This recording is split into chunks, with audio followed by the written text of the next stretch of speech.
Hi, so I just wanted to do a short presentation about the arrival before your posting to give you a couple of things to think about and to explain some of the prompts that mentioned in the forum. So the first thing that's notable, as soon as you open the arrival, you see the paste down and the flyleaf have a very particular pattern, which is faces of very different kinds of people. As we reviewed in picture books, often the paste down and the flyleaf are blank. They're left blank. And if there's something on them, it has something to do with the story. So why do you think Tan chose to open the book this way?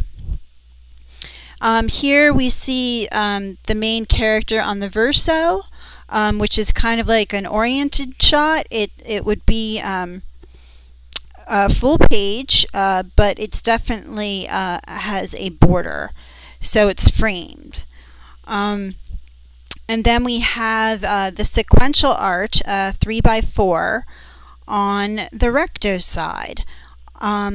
So while there's a gutter in the middle, the white space between the sequential art is also referred to as gutters. But as you can see, there's the orienting shot at on the verso, and then we get a smaller story or an exchange on the recto, which seems to be a pattern throughout the book. Something else I'd like to bring to your attention is the way that Tan depicts time. He doesn't use words like, next autumn or in 10 months. He uses various devices, in this case, nature. So, and people can see this in cinema sometimes, but why the choice of doing it this way rather than just saying in 2 weeks or whatever? And what other devices does Tan use throughout the book to show the passage of time? So here again, we're seeing an oriented shot on the verso, which is a full page. So, and then you see the panel frames on the recto.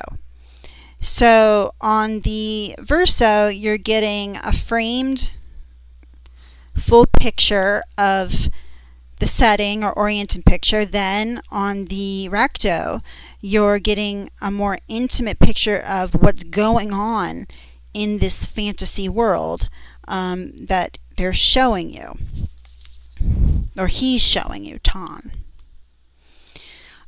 So when we reviewed picture books, I explained that there's different kinds of perspective. And what I mean by that is there's both narrative perspective and there's artistic perspective. From the artistic point of view, it's about whether something's from a high angle, a low angle, whether something's, at eye shot, whether it's an establishing view, like when we showed here, or whether the establishing view being on the verso, and then the recto you get close-ups. That's about perspective and point of view artistically. But if we're talking literary or narrative-wise, perspective's about first person. Is it a person telling us their story? Is it omniscient? Can we get their own thoughts inside their brain, know what they're thinking? And this even pertains to a book with no words. So can we know what the main character of the book is thinking? Then there's third person, where the person, we're learning about someone's story, we're following them, but they're not telling it to us. It's somebody else. And second person would be that you're in the story. So out of those, what best describes the arrival? Here I wanted to point out, the man is having an interchange with a woman, and we can see him having this interchange, and he's talking, she's talking, and in the last frame we see, framed panel, we see the picture of a young girl's face. So the next page, it's darker, and suddenly we see this young girl, and the man that we've been following this whole time is nowhere to be seen. So it seems to be that it's this girl's story. So why does Tan do this? Is it easy to follow? How does he use perspective throughout the book? Do we get to hear lots of people's stories? Or is this somehow all linked to the main character? Here's something that's very interesting, both visually and narratively. So, what's the man's connection to this image? And what does this image convey? So, we can say it's surrealist. And surrealism and fantastic often go together because fantastic is all about using metaphor to say something meaningful about real life.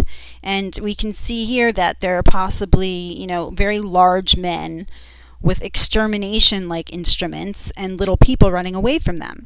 What could that be saying about our reality or reality in general? And whose story is this? Is it the man's? Where is the man?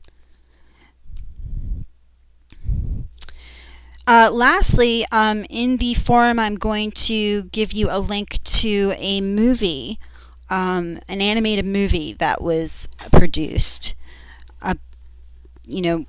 which provides us a very particular interpretation of the arrival. You can have many different interpretations of the arrival. So what I'm asking is, does your interpretation, or how does your interpretation align or disalign with the filmmaker's interpretation? What does the filmmaker do to make his story out of the arrival? How does he use various devices like movement, close-ups,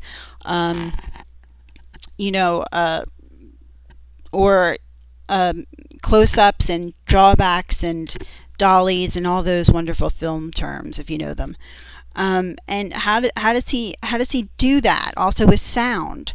And does that add to the story for you or take away from the story as you understand it? What are the differences between how you interpret the story and how the filmmaker interprets the story? And that will be in the forum. I will also put it on the main Moodle page as well. All right, thanks.